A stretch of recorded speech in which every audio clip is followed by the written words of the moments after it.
Chemistry मास्टरचा सगळ्यांना नमस्कार. आपण आता सोल्युशन टॉपिकमधला 21 नंबरचा प्रॉब्लेम बघतो. त्याच्यामध्ये काय म्हटलं बघा, एकदम सोपा प्रॉब्लेम आहे. तर गिवनमध्ये बघा 0.15 मोलल म्हणजेच मोलॅलिटी म्हणजे स्मॉल एमनं दाखवतो आपण. ते किती दिलं आहे? 0.15 दिलं आहे.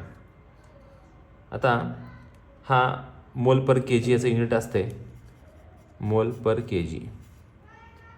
परत आणि काय म्हटले, बॉईल सॅट म्हणजे त्यांचा बॉइलिंग पॉईंट दिला आहे बघा. त्यांनी किती दिलं आहे?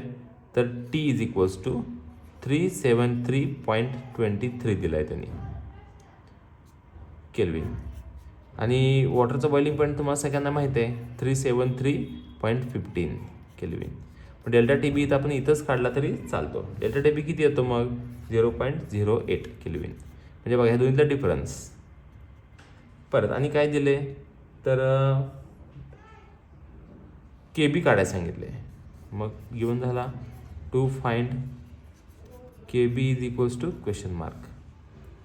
परत फॉर्म्युला काय येणार बघा बरं.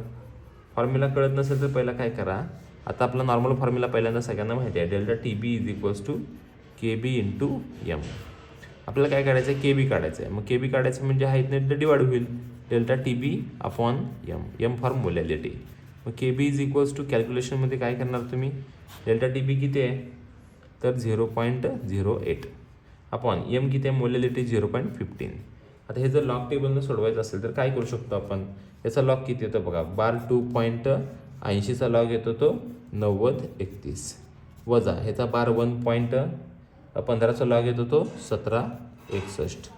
ह्यांचं काय करायचं आहे, वजाबाकी. वजाबाकी देते 0.727 बार 1 पॉईंट, म्हणजे हा वजा वजा अधिक होतो.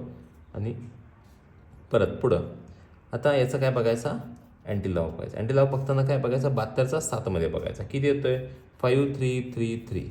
बार 1 म्हणजे 0.1 डिजिट इकडे सरकतो, म्हणजे के बी आपला किती आला मग, के बी आला 0.5333 केल्विन के जी पर मोल. हा तुमचा कोण आला तर के बी आला. थँक्यू.